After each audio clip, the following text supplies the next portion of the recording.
আসসালামু আলাইকুম। আজকে সকালবেলায় দেখেন অনেক বৃষ্টি হচ্ছে, এ কারণে আপনাদের ভাই বললো তাছাড়া পবিত্র জুমার দিন বললো যে আজকে খিচুড়ি রান্না করে। আজকে বসিয়ে দিলাম বড় পাতিলে খিচুড়ি।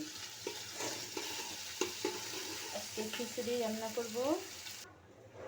এদিকে ওইদিকে তো খিচুড়ি বসিয়ে দিয়েছি, এদিকে রান্না করব শ্বশুর শাশুড়ির জন্য। বিসমিল্লাহ।